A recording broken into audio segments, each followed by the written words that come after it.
Jangan lupa subscribe YouTube channel Metro TV News dan jangan lupa nyalakan notifikasinya. Sejumlah wilayah di Jawa Timur mengalami hari tanpa bayangan sejak 9 Oktober lalu, di mana hari tanpa bayangan ini juga banyak dimanfaatkan masyarakat untuk mempraktekkan bayangan benda tegak yang akan terlihat menghilang karena bertumpuk dengan benda itu sendiri. Seperti apa fenomenanya? Kita akan ikuti liputan Monica Gracia dan juru kamera Fikri Alfadin dari BMKG Juanda. Sejak tanggal 9 Oktober hingga tanggal 14 Oktober 2020 di wilayah di Jawa Timur telah terjadi fenomena hari tanpa bayangan, di mana fenomena hari tanpa bayangan ini merupakan matahari yang melintas dari utara menuju selatan. Dan saat ini saya sudah berada di BMKG Juanda, Jawa Timur untuk menanyakan sebenarnya apa fenomena hari tanpa bayangan ini. Dan saat ini saya sudah bersama dengan Mas Oki yang merupakan perkirauan dari BMKG Juanda. Halo Mas, apa kabar? Sedang bekerja, memantau cuaca. Mas, mungkin bisa diceritakan ke masyarakat sebenarnya fenomena hari tanpa bayangan ini seperti apa sih? Iya, baik. Jadi fenomena hari tanpa bayangan ini adalah fenomena yang terjadi 2 tahun sekali ya.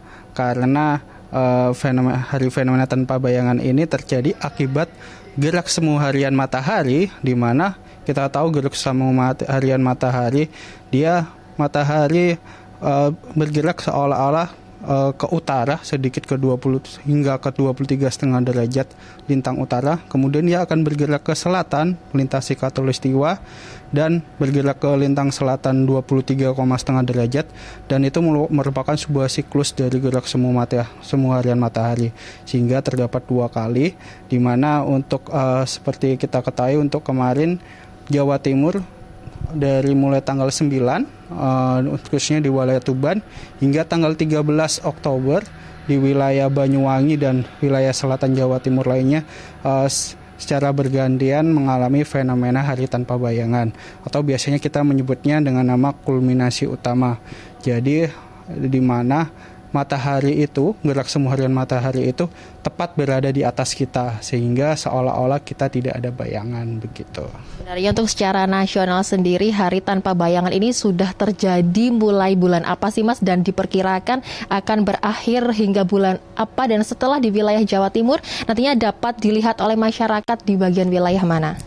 Ya, sebenarnya untuk hari tanpa bayangan ini tentunya setelah Jawa Timur sudah selesai, karena bumi kita kan berotasi agak miring 23,5 derajat. Tentunya selanjutnya akan untuk wilayah Nusa Tenggara, mungkin Nusa Tenggara Timur kalau sekarang, atau berangsur-angsur ke Papua, dan hampir selesai sih untuk wilayah Indonesia.